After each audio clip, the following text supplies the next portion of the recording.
Yeah, this is still September 25th, 2025, but it's an important date for me, easy to remember, and I had it even written down on my forearm, but then I took a shower and it disappeared, so I'm gonna write it again.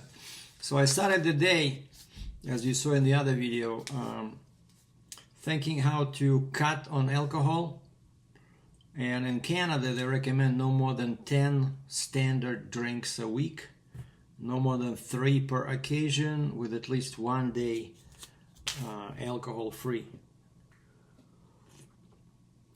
And I was playing with different scenarios, but then I watched the interview with Frank Grillo, the Hollywood actor, and I ended up quitting altogether and signing up for the I'm Sober app.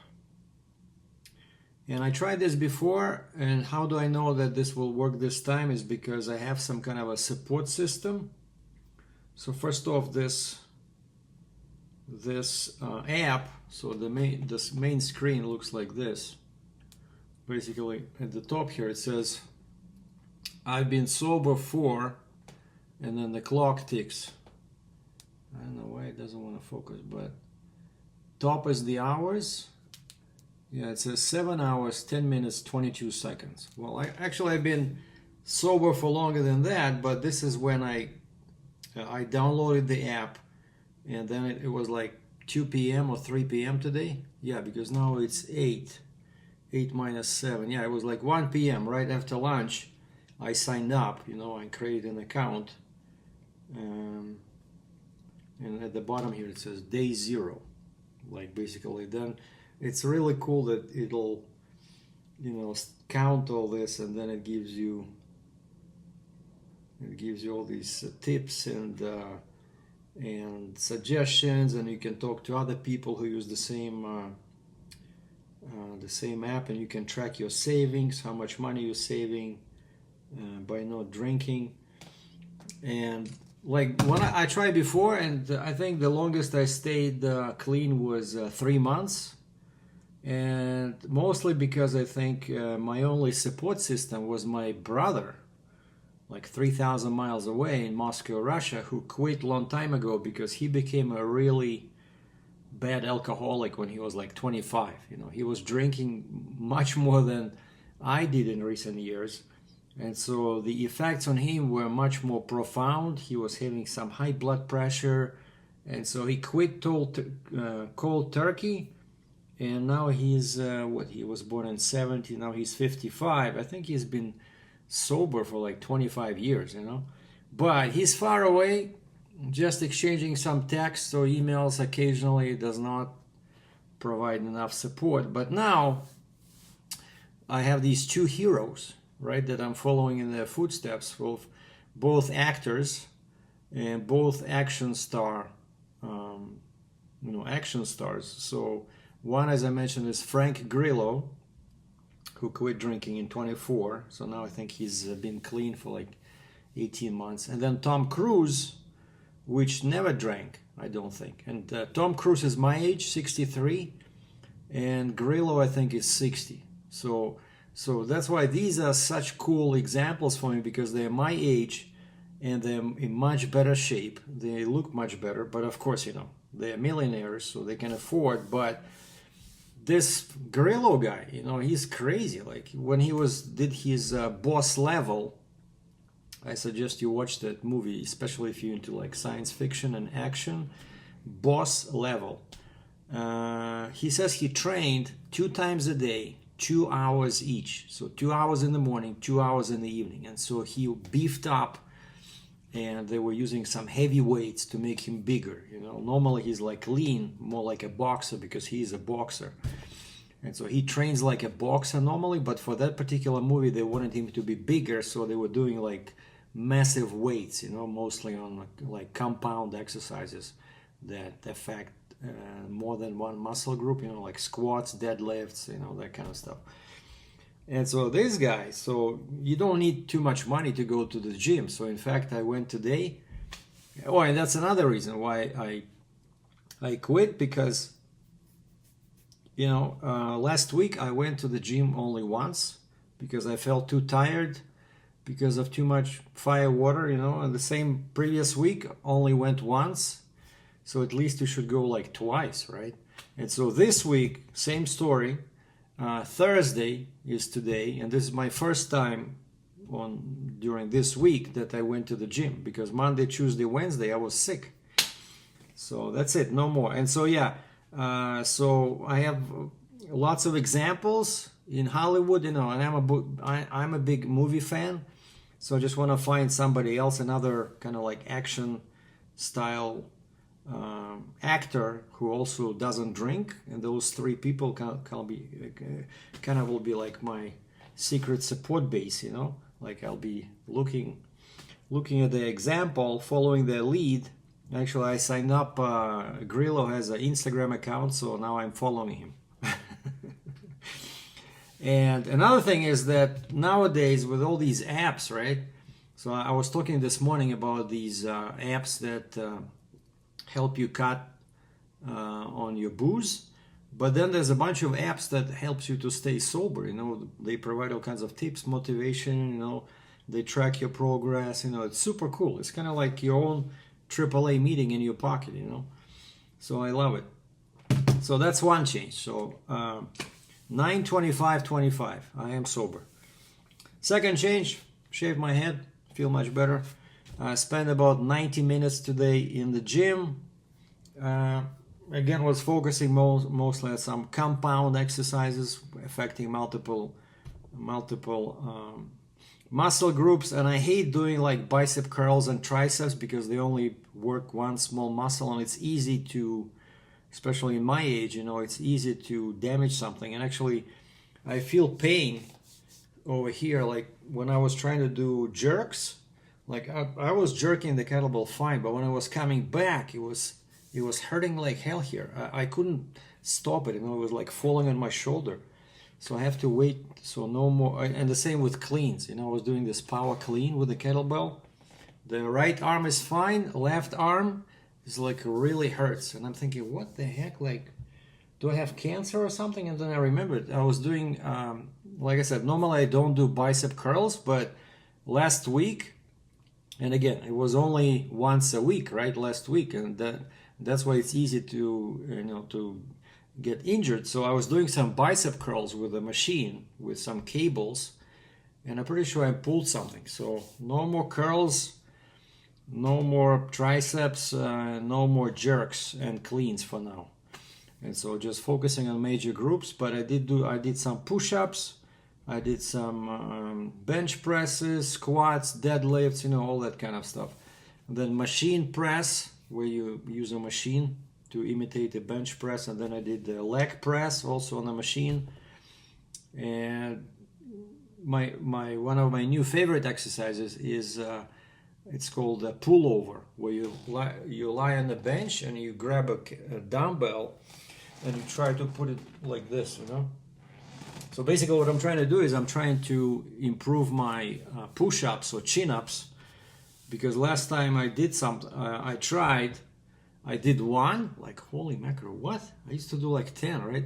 I did one, and second was a really, you know, struggle, and something clicked in my shoulder for some reason. You would not think that pull-ups involve shoulders, right? But something clicked in my left shoulder, and for a couple of months I couldn't even lift my arm, you know, because imagine, back then I was 196 pounds, and so when you do a pull-up, so one arm has 196 divided by 2, right? That's a lot of weight, especially when you haven't done that exercise for a long time. And so now I'm trying to get to a point where I can do those chin-ups or pull-ups, and so I do a lot of these bent rows, and I do that pull over. And then I went to the machine that imitates pull-ups, you know, where you sit on a bench and there's a bar across your knees to prevent you from lifting yourself, and there's a bar over here, and you just pull down, you know. And again, the way I do it, I just prefer, instead of wasting 2-3 minutes between sets, what I do is I take, let's say the weight was at somebody was doing like 120 pounds. It was too heavy for me, so I think I did like 100 pounds. Okay, so I did maybe 10 reps, 100 pounds. I waited 10 seconds, took the pin out, put it in 80 pounds, did another 10, waited 10 seconds, did another, moved the pin to, let's say, 65 or 70. I think this is much more effective. It's much more, time efficient, and you work your muscles better, because each time it's last couple of reps are difficult, right? And so yeah, that's the second change. So I'm getting much more serious with the gym. So now that I don't drink, I'm pretty sure I'll be able to go 2-3 times a week. Quite often they let me off work early. And so yeah, fitness above all. And then so let's say Tuesday, Thursday, Saturday, that's the plan to go, is for the gym, strength training, muscle training. And then Sunday, I'm gonna do again Sunday morning,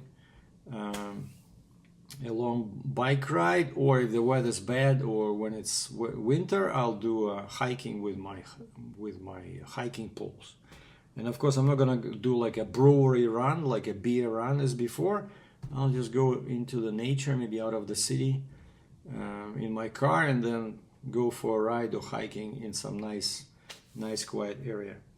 And then another change I'm doing is again based on example set by Frank Grillo. I was surprised to learn that he is sticking to paleo diet. I read a bunch of books about this, and actually I tried it probably for like 6 months. And the theory is that our bodies are mostly designed to survive on food that our caveman ancestors ate, because when the agricultural revolution happened, there was lots of facts about how the health of humans deteriorated, and you need so many generations for human DNA and human body to get adapted to the new diet. And so agriculture is a fairly new phenomenon compared to how many years we've been on this paleo diet, where basically there was no agriculture, right? So people would go out, leave their caves, and what they can find berries, right? They can find some fruit if this was in a warm climate. They can find some nuts and seeds, maybe some honey, and most importantly, they can kill some animals and eat the meat, or catch a fish in the river, right? So fish, meat. There was no chickens, right? Wild berries, fruit, vegetables, whatever they can find. Some edible vegetables. And then now there's some argument about coffee. They're saying, did paleo, I did a Google search, did paleo ancestors drink coffee? And the AI, Google AI says no, because it would have been impossible for them to extract caffeine from the seed. So I did not even know that coffee, it's called a bean, coffee bean, but it's not a bean, it's not a legume. It's actually a seed, right? It's actually like a fruit, and inside that fruit is the coffee nut or seed, right? And so when they strip the fruit, which is now becoming a super duper power food by itself because it has lots of vitamins and minerals, and usually gets discarded when they extract the bean or the seed, right? And then they have to grind it and stuff like that. And so paleo guys would not have the technology to do that. And so, but I think they would drink something like, they had fire, they had water, they would drink something like this, some herbal tea, right? Or some leaves, right? They could grab some leaves, or like regular tea. So I think tea is much more older than coffee because it's so much easier to prepare. And that's another change I'm doing. I noticed that I always feel much better when I don't drink coffee. Like as soon as I drink like even 1 cup, my face becomes like all wrinkled, especially on this side where it was damaged by the sun when I was driving. So your left side most of the time was exposed to the sun. And so when I drink coffee, it's just, I start looking like a mummy, like a zombie. And it's not because of the booze, you know. Well, booze plus coffee combined, of course, it's a bad combination. But coffee, like, man, like I drink 1 cup and I look at the monitor because, you know, it's so reflective, you know, like or even like on the phone.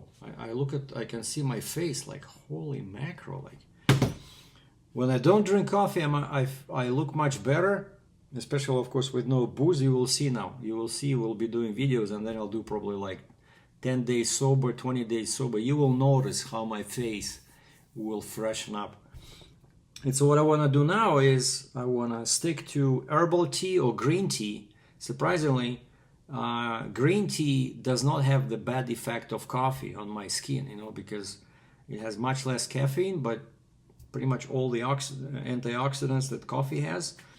And I remember all our old super old people in USSR, you know, when they lived in the mountains there, Armenia, Georgia, you know, Kazakhstan. There was a lot of people that lived past 100 years old, and their secret, they were saying, they always drank green tea, and each day had a little bit of walnuts and honey, you know, and they were all skinny, you know, 90, 95, 100 years old, they no extra weight, you know. And so, yeah, but as Stallone mentioned in his audiobook about his life, about his training, he learned from another guy that, yeah, strict diets, like let's say this paleo diet, even though Stallone is not on a paleo diet, he eats everything, but he limits calories. But a friend of his, a long time ago, told him that strict diets are okay, but you have to have a couple of days off the wagon, you know. And so Stallone was doing that like Saturday, Sunday. He had 3 meals where he could eat anything. Like Saturday, breakfast was still proper. Like usually he would have like a protein shake, but then starting with lunch on Saturday, and then dinner on Saturday, and then breakfast on Sunday, he would eat anything with his family because he didn't want to stay away from his family, right? So he would have pancakes, you know, pizza, potatoes, whatever they ate. He would have 3 meals, and then Sunday lunch he would get back on the wagon, so to speak, and stick to his strict diet that he needed for his, you know, to be buff and fit for his movie roles. And so that's what I plan to do. I want to stick to this paleo diet, but then Saturday, Sunday, I'm going to get off the wagon, eat whatever I want, like 3 meals, and that's when I want to have like 1 cup of coffee. Like once a week is okay. But yeah, so those are the changes. And yeah, so paleo, I think it's a great thing. Like I was really surprised that this guy Grillo is so knowledgeable about this, you know. But I tried all these diets because I believe the food is the most powerful medicine or the most powerful poison you can put into your body. And so diets are super important. And I was always interested in it. I tried all these, you know, high protein power, protein power diet, paleo diet. I tried carnivore diet where all you eat is animal protein. And then I tried vegetarian, I tried pescatarian, Mediterranean. But so now it's back to paleo, okay? I'm gonna eat like a caveman. And by the way, I don't think caveman had any alcohol back in the day because, again, it's not that easy to distill some spirits or make a beer, right? That would require some tools. So, but I do think that, yeah, what they drank would be some herbal tea or tea from leaves, maybe some green tea or black tea, no coffee, and lots of fruits, lots of veggies, seeds, nuts, and of course, you know, meat and fish. And so that's my new lifestyle, and I'm sticking to it. So hopefully I'll feel much more energized tomorrow, and I'll have a much better sleep tonight because, let's check, because I've been sober for 7 hours. Maybe like this. 7 hours, 32 minutes, and 40 seconds. Thanks so much.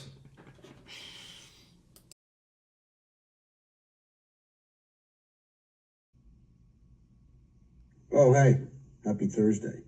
And it is a happy Thursday for me because it is a year and 4 months, no booze, sobriety. I used to say, no, I just don't drink, but it's sobriety. It's sobriety. And I have to tell you, everything in my life is better. My work is better. My moods are better. My physical being is better. My training is a lot better. And just my all-around mental and physical and spiritual health is fucking better from not drinking. And I never feel bad. I never feel, even when things aren't great, when I know a relationship isn't right, I make decisions clearly. And I think that's the biggest takeaway from sobriety is that you have clarity of purpose. At least I do. So for those of you who want to start, do it. For those on day one, all the fucking support in the world. And for those who are on year 10 or year 20, I mean, mad respect because for me anyway, it is the way. So fucking sobriety. Who knew?